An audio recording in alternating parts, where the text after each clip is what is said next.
কৰক আন্তৰিকতাৰে। আৰু আপোনালোকে তেজস্বী একগৰাকী যুৱক যুৱতী, দেশৰ ভৱিষ্যত, আৰু আপোনালোকক লৈ বৰ্তমান মাননীয় প্ৰধানমন্ত্ৰী নৰেন্দ্ৰ মোদী ডাঙৰীয়াই বহু অভিলাষী প্ৰকল্প আঁচনি হাতত লৈছে, আৰু যাৰ ফলত দেশ শক্তিশালী হৈছে। ভাৰত মাতা কি, ভাৰত মাতা কি, ভাৰত মাতা কি। কংগ্ৰেছৰ শাসনকালৰ এক কলা অধ্যায়, জৰুৰীকালীন অৱস্থাৰ 50 বৰ্ষ পূৰ্তিত আয়োজিত এই মক পাৰ্লিয়ামেণ্টৰ উপস্থিত থকা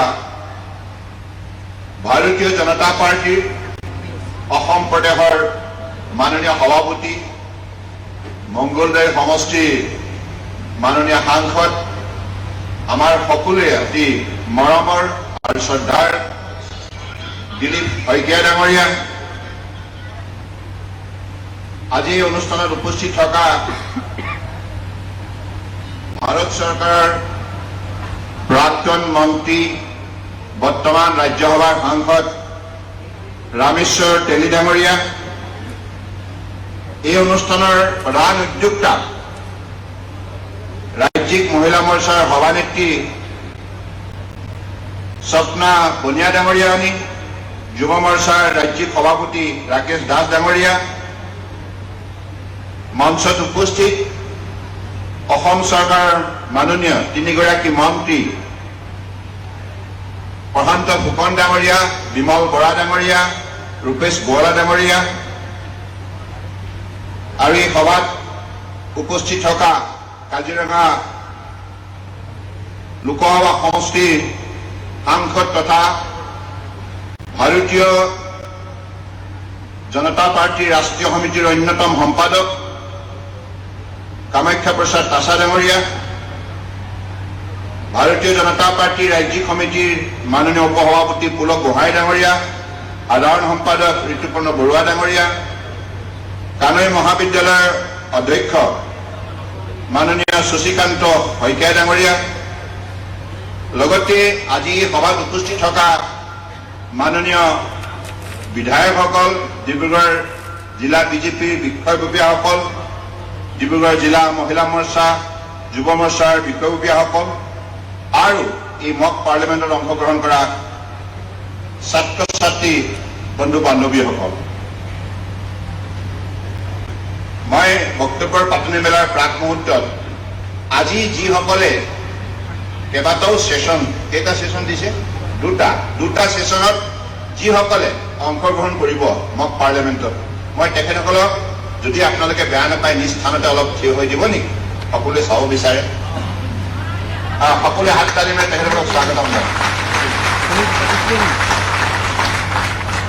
আজিৰ দিনটো ছিগনিফিকেণ্ট। এই দিনটোৰ তাৎপৰ্য আপোনালোকে আজি প্ৰতিফলন ঘটাব আপোনালোকৰ আন্তৰিক সহযোগিতাৰ আৰু আপোনালোকৰ বক্তব্যৰ যোগেদি, চিন্তাধাৰাৰ যোগেদি, যে কংগ্ৰেছ দলটোৱে, আপোনালোকে বহক, ধন্যবাদ। কংগ্ৰেছ দলটোৱে আজিৰ পৰা 50 বছৰ আগতে কেনেধৰণে ভাৰতবৰ্ষৰ ইমান কষ্ট স্বীকাৰ কৰি লক্ষ লক্ষ জনতাই ইংৰাজৰ বিৰুদ্ধে প্ৰতিবাদ সাব্যস্ত কৰি কাৰাবাস কাটি শাৰীৰিক আৰু মানসিকভাৱে নিৰ্যাতন ভোগ কৰি স্বাধীনতা লাভ কৰিছে, আৰু সেই স্বাধীনতাৰ যিটো ইয়াৰ বিশেষভাৱে আগন্তুক দিনত ভাৰতীয় জনতাই যাতে নিজস্ব স্বাভিমান ৰক্ষা কৰি ৰাষ্ট্ৰৰ প্ৰতি সমৰ্পিত ভাৱেৰে কাম কৰাৰ নিমিত্তে সংবিধান ডক্টৰ বি.আৰ. আম্বেদকাৰ আৰু সতীৰ্থসকলে প্ৰায় 3 বছৰ পৰিশ্ৰম কৰি আমাক উপহাৰ দিছিল, আৰু যিখন সংবিধান সম্পূৰ্ণৰূপে প্ৰতিগৰাকী ভাৰতীয়ৰ মনৰ কথা, আশা আকাংক্ষা, জীৱনৰ আজি আমি সকলোৱে একেমুখে স্বীকাৰ কৰিবই লাগিব। আজি ভাৰতবৰ্ষ যদি বিশ্বশ্ৰেষ্ঠ অন্যতম ৰাষ্ট্ৰ হিচাপে নিজৰ পৰিচয় বুটলিবলৈ সক্ষম হৈছে, ইয়াৰ অন্তৰালত আছে ভাৰত সংবিধান। ইমান এখন পবিত্ৰ সংবিধান সকলোৱে ইয়াক এখন জীৱনৰ আটাইতকৈ আদৰ্শ গ্ৰন্থ হিচাপে মনে প্ৰাণে শ্ৰদ্ধা সহকাৰে গ্ৰহণ কৰে। গতিকে সেইখন সংবিধানকেই ক্ষমতাৰ লালসাত ইন্দিৰা গান্ধী পৰিয়াল নিঃশংসভাৱে হত্যা কৰাৰ যিটো পদক্ষেপ গ্ৰহণ কৰিছিল, ইয়াৰ বিৰুদ্ধে পুনৰবাৰ লক্ষ লক্ষজনে প্ৰতিবাদ সাব্যস্ত কৰি পুনৰ আম্বেদকাৰ ডাঙৰীয়াই উপহাৰ দিয়া সেইখন সংবিধানক তেখেতসকলে ৰক্ষা কৰিলে। আৰু যাৰ ফলশ্ৰুতিত আজি আমি ভাৰতবৰ্ষৰ মাননীয় প্ৰধানমন্ত্ৰী নৰেন্দ্ৰ মোদী ডাঙৰীয়াৰ বলিষ্ঠ নেতৃত্বত আজি এইখন দেশৰ প্ৰতিগৰাকী নাগৰিকে সন্মান সহকাৰে নিজৰ অধিকাৰ ভোগ কৰি সামাজিক ন্যায় অৰ্থনৈতিক উন্নয়নৰ আজি ইয়াৰ পৰা বিশেষভাৱে লাভান্বিত হৈ আজি এখন শক্তিশালী ভাৰত বিশ্বৰ বুকুত প্ৰতিষ্ঠা কৰাৰ বাবে বিকাশ যাত্ৰাত আত্মনিয়োগ কৰিছে। গতিকে মই আজি এই সভাত যিসকল উঠি অহা প্ৰজন্ম আছে, ছাত্ৰ ছাত্ৰী আছে, আপোনালোকে ভাৰতীয় জাতীয় কংগ্ৰেছৰ এই যে কলংকিত অধ্যায়টো কেতিয়াও আপোনালোকে পাহৰণি গৰ্ভলৈ পঠিয়াই নিদিব। এইকাৰণে দৰকাৰ, কাৰণ তাহানিৰ পৰাই ভাৰতবৰ্ষৰ যিটো ৫,০০০ বছৰীয়া শক্তিশালী সামাজিক সাংস্কৃতিক আধ্যাত্মিক যিটো শক্তিশালী পৰম্পৰাৰ ইতিহাস আছে, ৰামে তাহানি কালতেই গণতন্ত্ৰক কেনেধৰণে মৰ্যাদা দিব লাগে সেই কথা তেখেতে প্ৰতিষ্ঠা কৰি গৈছে আৰু আমাক আদৰ্শ হিচাপে ৰামায়ণত সেই অধ্যায় প্ৰদান কৰি গৈছে। গতিকে গণতন্ত্ৰ মানে এখন ৰাষ্ট্ৰত বসবাস কৰা প্ৰতিগৰাকী মানুহৰ মনৰ কথা, মানুহৰ মনৰ চিন্তা, মানুহৰ জীৱনৰ সপোন, মানুহৰ স্বাভিমান ৰক্ষা ইত্যাদি ইত্যাদি এই গণতন্ত্ৰই সদায় পুংখানুপুংখভাৱে আমাক ব্যাখ্যা দাঙি ধৰি আহিছে। আৰু ইয়াৰ পৰাই আজি আমি সকলোৱে আজি এইখন সভাত যে আমি ঐক্যবদ্ধ হৈছোঁ, এইখন সভাত আমি গণতান্ত্ৰিক চিন্তাধাৰাৰ যোগেদি আমি ঐক্যবদ্ধ হৈছোঁ। আজি আপোনালোকে চাওক যে দিলীপ শইকীয়া ডাঙৰীয়াই আজি সুন্দৰভাৱে তথ্য সহকাৰে গোটেই কথাখিনি দাঙি ধৰিলে। মই এইবিলাক পুনৰাবৃত্তি কৰিব বিচৰা নাই, কেৱল এটাই কথা যে আজি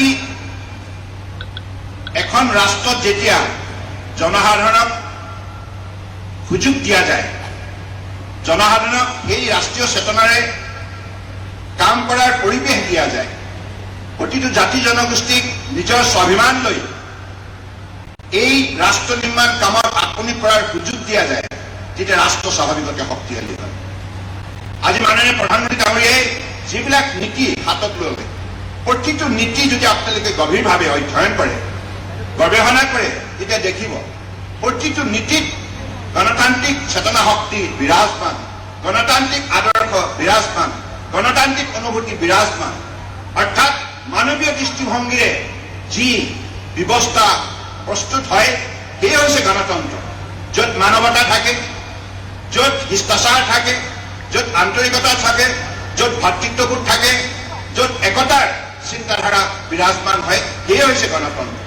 গতিকে ইমান সুন্দৰ এটা ব্যৱস্থা ভাৰতীয় আজি জাতীয় কংগ্ৰেছে ইন্দিৰা গান্ধীৰ সেই সময়ত প্ৰধানমন্ত্ৰীয়ে যেনেধৰণে নিজৰ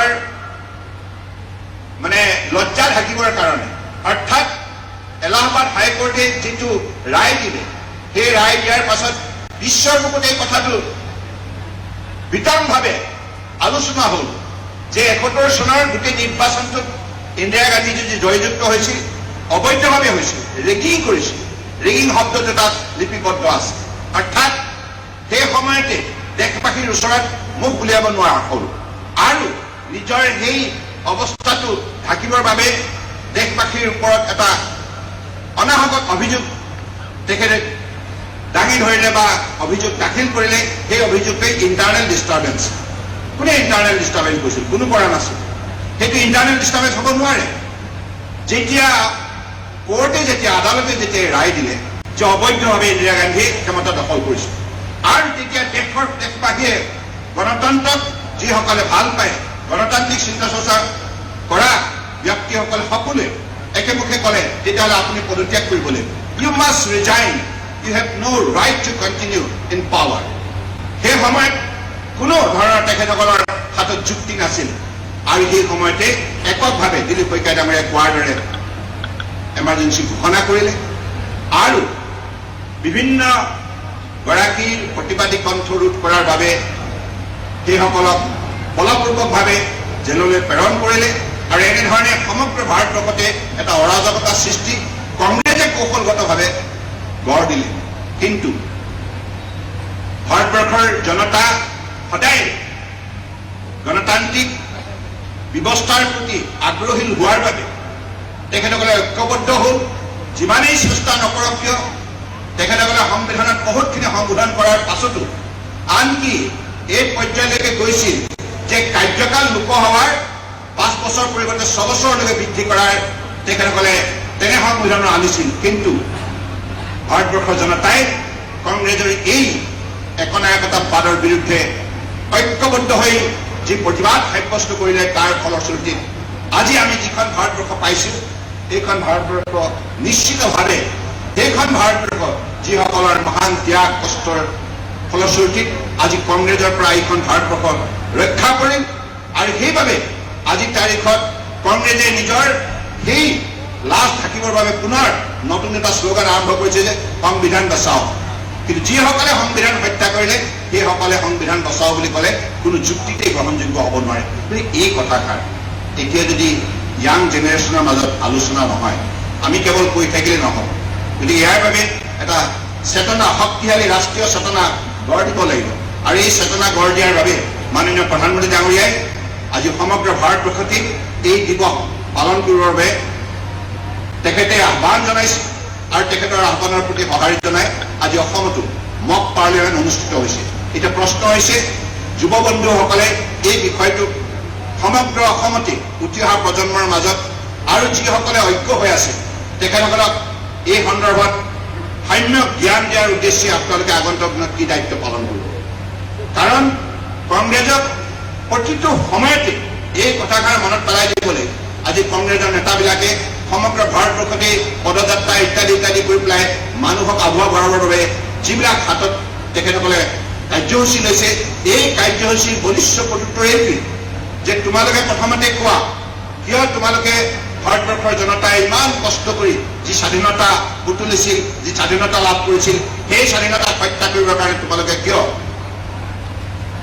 জৰুৰীকালীন অৱস্থা ঘোষণা কৰিছিল। গতিকে মই ভাবোঁ যে আজি এইখন সভাত নিশ্চিতভাৱে উঠি অহা প্ৰজন্মই এই কথাবিলাক বিশেষভাৱে গুৰুত্ব প্ৰদান কৰিব। মই কেইটামান কথা আপোনালোকক বিশেষভাৱে আহ্বান জনাওঁ যে why we should denounce Congress.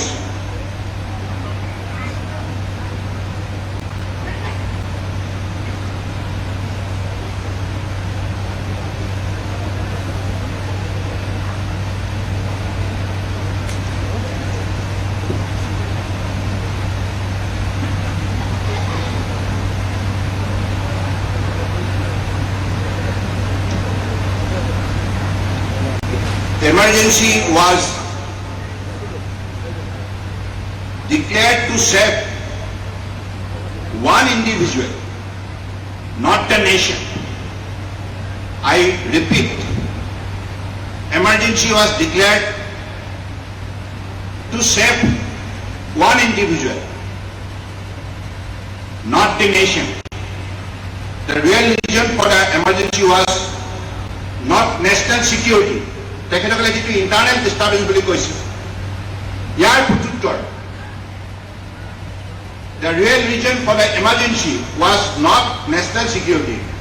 It was because the Allahabad High Court convicted Indira Gandhi of electoral malpractices.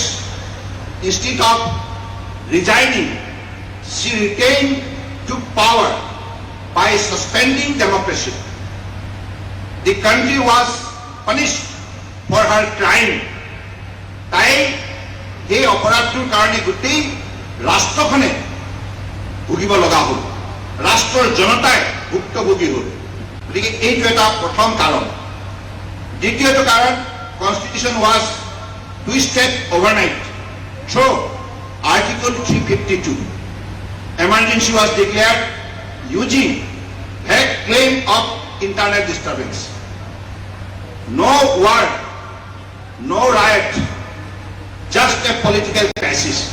That political crisis in the camp of Congress, particularly in the career of then Prime Minister Srimati Indira Gandhi. And the cabinet was not even consulted properly. It was a complete hijack of the constitution. Third, over 1 lakh Indian jailed without trial. Opposition leaders like Jayaprakash Narayan, Atal Bihari Vajpayee, L.K. Advani, George Fernandez, and even social workers and journalists were jailed. Even students were picked up from universities. No charges, no trial. Assamese students too were not spared. অর্থাৎ সাধাৰণতে কোনোবা এগৰাকী ব্যক্তিক যেতিয়া কায়ত্ব কৰা হয় সেইগৰাকী ব্যক্তিক তেওঁৰ নিজৰ ডিফেন্সৰ কাৰণে কোৰ্ট অফ লত সুবিধা প্ৰদান কৰা হয় কিন্তু ইয়াত দেয়াৰ ইজ নো ট্ৰায়েল কেৱল পিক আপ কৰি পেলাই বলপূৰ্বকভাৱে ভৰাই ৰখা হৈছে press was censored brutally. Every newspaper had to get approval before publishing. অৰ্থাৎ যিটো media fourth pillar of Indian democracy বুলি কোৱা হয় সেই মিডিয়াৰ ওপৰত নিষেধাজ্ঞা জাৰি কৰা হৈছিল আৰু মিডিয়াই যদি কিবা এটা নিউজ আইটেম প্ৰকাশ কৰিব লগা হয় তেতিয়াহ'লে প্ৰথমতে চৰকাৰৰ অনুমতি ল'ব লগা হৈছিল দৈনিক Assam and Assam Tribune were warned and censored. Fear gripped the media. Fifth, judiciary was silenced and controlled in the ADM Jabalpur case. It was a case of also known as the habeas corpus case. The Supreme Court said citizens have no right to life and liberty during emergency. Only one judge, Justice S.R. Khanna, disagreed, and he was denied promotion to Chief Justice. The Congress punished honestly. অৰ্থাৎ Supreme Court সেই সময়ত যেতিয়া ইন্দিৰা গান্ধীৰ সেই বলপূৰ্বক শাসন ব্যৱস্থাত সেই সময়ত সেৱা মানিছিল সেই সময়ত এগৰাকী জাজে প্ৰতিবাদ সাব্যস্ত কৰিছিল জাষ্টিছ খান্না কিন্তু পৰৱৰ্তী সময়ত সেইজন জাজ সিনিয়ৰ মোষ্ট হোৱাৰ পাছতো চিফ জাষ্টিছ হিচাপে তেখেতক নিযুক্তি নিদিলে Congress 6. Sanjay Gandhi's unofficial rule. Indira Gandhi's unelected son Sanjay Gandhi became the de facto ruler. সেই সময়ত ইন্দিৰা গান্ধীৰ পুত্ৰ সঞ্জয় গান্ধী সমগ্ৰ ভাৰতবৰ্ষতে de facto ruler অৰ্থাৎ তেখেতেই শাসন কৰিছিল পৰিয়ালৰ ইমান বেছি প্ৰভাৱ গোটেই শাসন ব্যৱস্থাত তেখেতসকলে বিস্তাৰ কৰিছিল যাৰ ফলশ্ৰুতিত গোটেই শাসন ব্যৱস্থা সম্পূৰ্ণৰূপে এটা পৰিয়ালৰ নিয়ন্ত্ৰণত পৰিচালিত হৈছিল He ordered forced sterilization, slum demolition, and issued policies without holding any official post. Ministers obeyed him like he was an emperor. অৰ্থাৎ সেই সময়ত কংগ্ৰেছৰ মন্ত্ৰীবিলাকে সঞ্জয় গান্ধীক ভয় কৰিছিল মানি চলিবলৈ বাধ্য হৈছিল কিন্তু তেখেতৰ কোনো অফিচিয়েল ডিজিগনেশ্যন নাছিল অৰ্থাৎ ইন্দিৰা গান্ধীৰ পৰিয়ালটোৱে এনেধৰণৰ উপদ্ৰৱ কৰিছিল এনেধৰণৰ গোটেই শাসন ব্যৱস্থাটো নিজৰ পৰিয়ালৰ হাতলৈ নিছিল ফলত তেখেতসকলৰ পৰিয়ালৰ উপদ্ৰৱৰ ফলত গোটেই শাসন ব্যৱস্থাটো ভাঙি পৰিছিল Forced sterilization. Over 6.2 million men were sterilized in 1976 alone. Many by force in tribal belt of Assam. Health officials under pressures from Delhi carried out camp in remote villages. Many were sterilized without consent or compensation. কেনেধৰণে বলপূৰ্বকভাৱে মানুহৰ ওপৰত তেখেতসকলে অত্যাচাৰ কৰিছিল ইও এটা উদাহৰণ ইয়াৰ কাৰণে কংগ্ৰেছৰ কোনো যুক্তিক আমাৰ যোগ্য নহয় Congress suppressed student movement in Assam organization like All Assam Students Union and Assam Chhatra Parishad face constant harassment. Even college libraries and hostels were raided for political literature. Youth were seen as threat by the regime. অর্থাৎ ছাত্র সংগঠনবিলাককো সংগঠন কৰিবলৈ দিয়া হোৱা নাছিল, তেওঁলোকৰ বক্তব্য দিবলৈ হোৱা নাছিল আৰু বিভিন্ন ধৰণে অত্যাচাৰ কৰিছিল। Lok Sabha was converted into a rubber stamp. The Congress had complete majority. They amended the constitution 39 times in just 2 years. One of them even put emergency action beyond judicial review. যাতে এনেধৰণে সংবিধান সংশোধন কৰিছিল ভৱিষ্যতৰ দিনত যাতে কোনো judiciary এই কলা আইন বা এই এমাৰ্জেঞ্চি সন্দৰ্ভত কোনো ধৰণৰ পুনৰ পৰ্যালোচনা হ'ব নোৱাৰে। সেই পৰ্যায়লৈকে তেখেতসকলে ফলপ্ৰসূভাৱে গোটেই ব্যৱস্থাটো আইনখন পৰিৱৰ্তন কৰিছিল। One of them even put emergency action beyond judicial review. Parliament became a puppet stage. 10th, Congress created a personality cult. Indira Gandhi's portrait replaced Mahatma Gandhi's in government offices. কিমান দুখৰ কথা, বাপুজীৰ ফটোখন আঁতৰাই প্ৰতিটো অফিচত ইন্দিৰা গান্ধীৰ ফটো ফলপ্ৰসূভাৱে তাত আঁৰি দিয়া হৈছিল। The slogan changed from "Serve the Nation" to India is Indira. Indira is India. অলপ আগতে দিলীপ শইকীয়া ডাঙৰীয়াই যিটো কথা কৈছে, দেৱকান্ত বৰুৱা সেইটো সময়ত ৰাষ্ট্ৰীয় সভাপতি আছিল কংগ্ৰেছৰ, আৰু সেই সময়ত তেখেতে এই কথাটো কৈছিল, ইণ্ডিয়া ইজ ইন্দিৰা, অৰ্থাৎ ভাৰতেই ইন্দিৰা, ইন্দিৰা গান্ধীৰ, and Indira Gandhi হ'ল Bharat. That was the kind of slogan. আগতে শ্লোগান আছিল "Serve the Nation", অৰ্থাৎ ৰাষ্ট্ৰক সেৱা কৰা। এই শ্লোগান চেঞ্জ হৈ তেখেতসকলে নতুন শ্লোগান আৰম্ভ কৰিলে, India is Indira and Indira is India. Absolute power was concentrated in one individual. 11. Assam leaders resisted boldly despite fear. Several senior Assamese leaders like Gulab Barbara, later Assam non-Congressian, and young activists kept resistance alive. Assam played a silent but proud role in preserving democracy. 12. Congress blamed everyone but themselves. When elections were held in 1977, people rejected Congress across India, but instead of introspection, they blamed the judiciary, media, opposition, and everyone except themselves. They never apologized to the people for the emergency. অর্থাৎ আজিও কংগ্ৰেছ সেই emergency, সেই কলা অধ্যায়ৰ বাবে ভাৰতবৰ্ষৰ জনতাৰ ওচৰত ক্ষমা খোজা নাই। যেতিয়ালৈকে ক্ষমা নোখোজে তেতিয়ালৈকে এই মক পাৰ্লিমেণ্টৰ জৰিয়তে ভাৰতবৰ্ষৰ গণতন্ত্ৰক ভাল পোৱা গণতন্ত্ৰ প্ৰেমিক ৰাইজৰ মাজত এই ৰাষ্ট্ৰীয় চেতনাৰে কংগ্ৰেছৰ বিৰুদ্ধে শক্তিশালী এটা ঘৃণা সৃষ্টি কৰিব লাগিব। পাৰিবনে নাই আপোনালোকে? ঘৃণা এটা সৃষ্টি কৰিব লাগিব, because they are the culprit. তেখেতসকলে আমাৰ বিকাশ যাত্ৰাক কিমানখিনি ৰোধ কৰিলে, কিমানখিনি বাধাৰ পাচি গঢ় দি পেলাই গোটেই ভাৰতবৰ্ষৰ মানুহৰ যিটো মানসিক বিকাশ, শাৰীৰিক বিকাশ, সামাজিক বিকাশ, অৰ্থনৈতিক বিকাশ, ৰাজনৈতিক বিকাশ, সকলো বিকাশতে তেখেতসকলে বাধাৰ পাচি হৈ থিয় দিলে। এই কাৰ্যৰ যোগেদি তেখেতসকলে এটা ডাঙৰ ৰাষ্ট্ৰীয় অপৰাধ কৰিলে, যাৰ বাবে তেখেতসকলে শাস্তি পাবই লাগিব। গতিকে আজি মই আপোনালোকক আহ্বান জনাওঁ, এই কাৰ্যৰ বাবে কংগ্ৰেছক একাউণ্টেবল কৰিবই লাগিব। য'তেই কংগ্ৰেছ যায় অসমৰ, তাতে আপোনালোকে প্ৰশ্নটো সুধিব, আপোনালোকে এমাৰ্জেঞ্চি কিয় দিছে? এমাৰ্জেঞ্চি কাৰ স্বাৰ্থত দিছে? কোনটো পৰিয়ালৰ স্বাৰ্থ ৰক্ষা কৰিবৰ কাৰণে দিছে? এই প্ৰশ্নবিলাক, মৌলিক প্ৰশ্নবিলাক ইয়াং জেনেৰেশ্যনে কৰিব লাগিব। কাৰণ ভেলু অফ ইণ্ডিয়ান ডেমক্ৰেচি, আপোনালোকে জানে Indian constitution is the soul of our democracy. ভাৰতবৰ্ষৰ গণতন্ত্ৰৰ আত্মাই হৈছে ভাৰত সংবিধান, আৰু সেই সংবিধান হত্যা কৰা মানুহ কেতিয়াও আমাৰ প্ৰাৰ্থী হ'ব নোৱাৰে।